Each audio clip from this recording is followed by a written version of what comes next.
Thank you all for being here today. As I said, it's the opening event of the Remote Photo Festival 2018. Rather than kind of introduce myself, perhaps I'll say something about the connection with Artlink and this space and why that it's so kind of timely and pertinent. I think that your exhibition is here in Artlink in this space that has the connections with a former kind of military base. It's just great to kind of be here today and to see that work. Dara, just kind of start with your kind of general, kind of your broad concerns. I know that even just looking at the work, that clearly landscape's a major kind of concern, but perhaps it's that idea of not the most kind of obvious images in the landscape. It looks as though you're interested in the kind of in-between kind of spaces in the landscape, or the kind of connections between things. Is there something about that interest that you'd like to kind of... Well, I mean, I'm fascinated by the empty space between two solids, between the kind of transitional movement of landscape from kind of one functionality to the next, whether it be in rural, urban, suburban context. Yeah, so that's more or less, you know, what I'm interested within the landscape. But what has been informing me more, and what I've learned from this project, is the position of history, not of the here and now, but of the many layers that the landscape contains. You know, that there isn't one piece of landscape in Europe that has been untouched in some form or other by man over the last 100,000 years or something like that. So, and it's quite interesting for me to look at those layers of landscape and what their significance is, and how try to make things kind of coherent in a visual sense. Yeah. And is that something that you've kind of pursued all the way through, or was there a particular kind of experience that motivated that kind of way of looking? I mean, this project going on 7+ years, so it has been, it's too long. So I have had a steep learning curve with this. I think, I spoke to you earlier, I had a bad review, an early kind of take of this project was more or less straightforward images, no archival, no video, maps or anything like that. And the reviewer said to me in a way that, you know, I don't believe you, Dara, when you say about these places. So kind of, it was a kick in the teeth, but it was also a kick to kind of invigorate me as a positive thing to say, okay, I can use these materials. And I suppose my epiphany moment was going to see Regine Peterson's Find a Fallen Star series of photographs. Seeing that work in that in the museum kind of made very much sense that, yeah, I had all this other material through my research, you know, that I could add. I know the practitioners around as well, but I think Regine Peterson's work really kind of key moment to say, yeah, but the whole concept of photography and the use of imagery and the use, how I've learned actually to kind of read a document, a statement about history, and it's imagining, you know, visualizing that. How do we manifest that? How are the different ways we can do that? You know, look at Chloe Matthew's work, Shot at Dawn. I mean, she went through military archives. Where were these people shot? Look at the witness statements, corroborate the information to find the exact spot of where these people were executed during World War I. So it kind of gave me that forensic, investigative kind of approach to things. Also working with, where I do work commercially as a photographic archivist, working with academics from UCC, finding information for them, but also feeding into them, saying, listen, you know, I've gone out to these places you write about, and, you know, it's not there, it's actually there. And, you know, so there's this kind of, I'm almost filling a gap for historians I'm working with in ways, saying, you know, that, well, I'm looking at this way, you know, and you actually should be looking at it this way. You should, instead of being behind a book all the time, you should go out and actually, part of that historical research is actually going to the places. It's the experience of kind it's of experience, because yeah. it's an interesting, I think there's an interesting kind of turn at the moment. For a long time, archive, what was regarded as that something that was really authentic, it had to be kind of written, or it was a document, or it was something that was signed, whereas now there's much more of an acceptance and a kind of willingness to learn from the image, from the photographic image, but also to, as you're doing, to kind of question and interrogate some of the kind of backstory behind that image, but to treat the image not as a kind of illustration to the document, but to treat that as an archival source in itself. And I certainly get that sense through looking at the work in Project Cleansweep that not only is it revealing perhaps areas that have been kept undisclosed or hidden, but they're almost creating kind of new documents in themselves, they're new sources of information. Kind of a reinterpretation or re-evaluation. I mean, we look at this South of Ireland's reinterpretation of how do we deal with World War I and the commitment of Irish citizens for the British Army, and then, I mean, we're coming up to the centenary of the Civil War and War of Independence, and we've gone through 1916 as well. And it's looking at, as a practitioner, you're looking at all kind of ways of representation. Look at Kate Nolan's work. People are popping in Letterkenny later. You'll see that she works with photography, she works with video, she works with the spoken word. And over the last couple of years, and because of the phenomenon of the photo book and the way it's freed us up a little bit as photographers from that rigidity of that just framed photograph all in a line or a room, But by freeing us up to experiment, to use other media resources to better inform people of how our research goes, but also, listen, it's not just photography, but there's other ways of communication as photographers or as visual practitioners that we can use to get our messages across in many different levels. And I think it's important.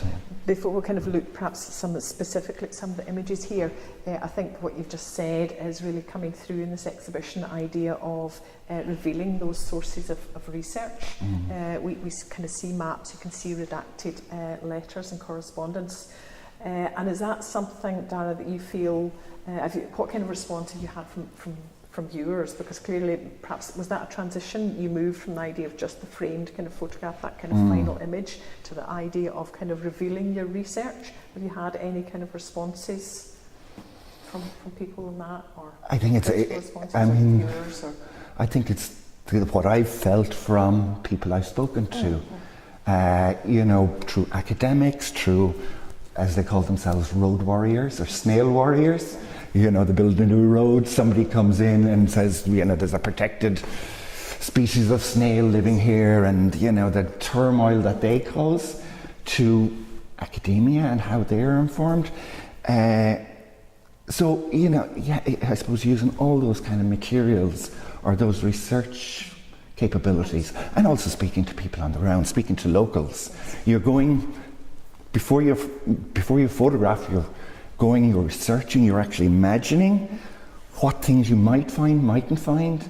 And I think you look at the incongruity when you do get there, and these little things stand out that mightn't be in place, that kind of, and then you talk to locals and you find another slant, because there's nothing better than local lore, shall we say.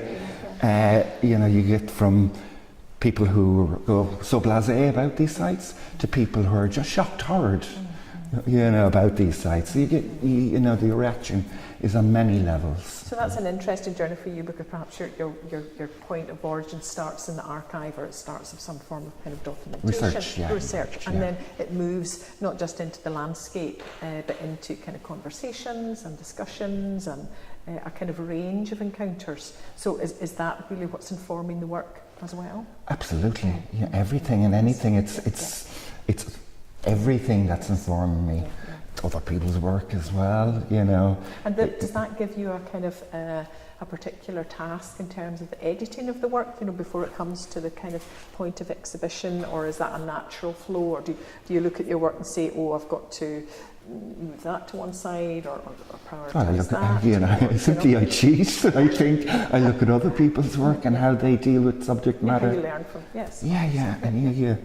and I think everything's been done before, but it's of the moment, it's the situation you're in, and how can you show that to the best of its ability and your ability too. Because the work that's in this room, and obviously the work as you're coming in the foyer, feels very kind of sympathetic to this space. So obviously you've spent a bit of time deciding what's going to, well, perhaps just not such a long time, we're all, short of time, but particularly even this wall, and you're speaking of the idea of kind of breaking the idea of photographs being in that kind of framed, kind of linear kind of sequence, particularly kind of that wall, because as well as what you've got here in terms of the maps, in terms of there's a bit of kind of publicity, there's an archival, kind of a couple of archival black and white photographs, but you've also got the image that's out the windows. So in a sense, the whole wall, it brings what's outside into the kind of exhibition.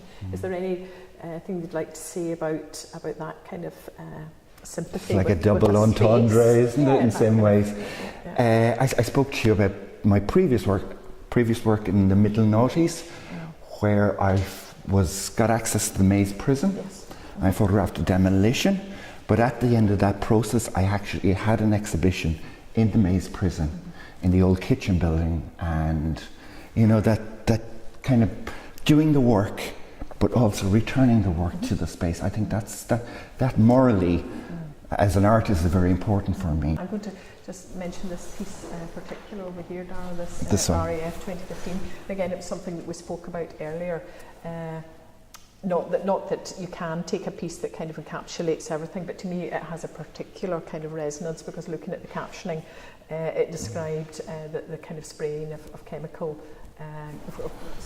spraying in that particular area, and then kind of later on there was this kind of attempt to kind of clean up and build kind of luxury buildings, and of course there's been the recession and the kind of crash, and so both of those kind of an appalling act followed by a kind of failure because of greed seems to be encapsulated in that kind of image, and those are the things that are really just in the past kind of decade, even kind of 5 years, but also in terms of chemical spraying, obviously it's completely kind of current, and there's those elements contained within that particular kind of image that really kind of drew me in.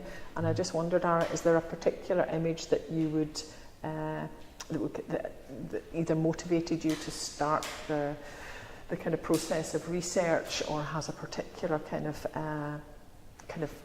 hook in it for your kind of your approach? Not one really, to be honest with you, because my favourite image kind of rotates, because it's different, I'd imagine, wherever it's going to be shown. So it kind of changes all the time, because the significance of that, or I pick up on a snippet of information in a newspaper or a blog or something like that relates to this, another place, and now I find another history of it. But I visited this place about 3-4 times. I think I've visited every place 3 or 4 times. So it's important for me to pick a subject matter that I can go back. Yes. There's no such thing as a decisive moment for me, but it's important to kind of take a period of time in a particular place, to look at it, whether spring, summer, autumn, winter, different times of the year, or over a period of time. So I think it's important that it's a time-based process as well.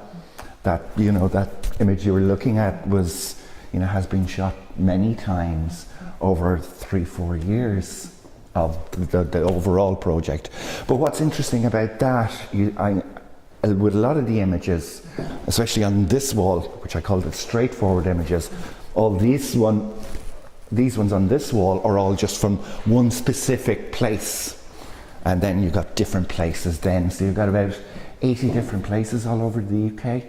So there's, this is only a fraction of the overall project. But what's interesting about the straightforward photos is that I tell you what happened there, and I tell you what's happening today, and I try and be as brief as possible. So it's important for me to kind of help you link that to what's there today.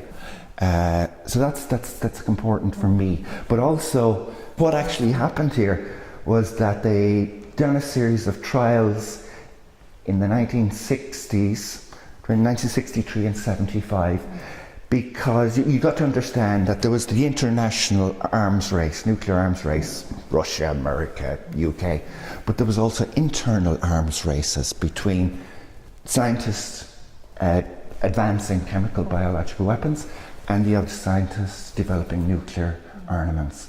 So they were both justifying themselves. So they undertook a series of biological weapons trials in case the Eastern Bloc countries would attack the United Kingdom. So we've got to simulate what would happen if they started spraying the United Kingdom with nerve gas or whatever biological weapon. So they've done a series of trials, initially places like this, at airfields where they just low-flying aircrafts and just sprayed the runway and just had sensors at different distances to reflect on the droplet size and wind speed and things like that. And then they increased it then to huge aerial trials where they flew from Southampton to Wexford, up to London and back down to Southampton. And different intervals they would spray. So this was one of these sites. But what was quite interesting, as you said, it was a site, an airfield derelict for years and years. It was taken up in the noughties. I found documentation on the site. There was a Moroccan businessman who developed the site. Of course, he fell during the bust of 2008, and hence, his caravan was there. So you could see that at the end, he was living in a mobile home. His boat was parked in an old aircraft hangar. So, this disintegration, another layer of history being implanted. God knows what's happening there now. Or even this photograph behind of Grenard Island up in the northwest of Scotland, aka Anthrax Island. They tested anthrax during World War II up there, and it was contaminated for about 70 years after that. But I got a chance to stay overnight there and to walk around, try to walk around, but you got to understand, for 70 years we went on this island. And so the gorse and the heather is quite thick. It's very hard to walk on the island. There's no tracks or trails on the island. So it makes it very, very unique and kind of an unusual environment. Well, unless anyone else has another kind of question for Dara, now is probably a good time to get a warm cup of something. Yeah. Slightly chilly. On that note, thank you again, Dara. If you'd like to just thank Dara.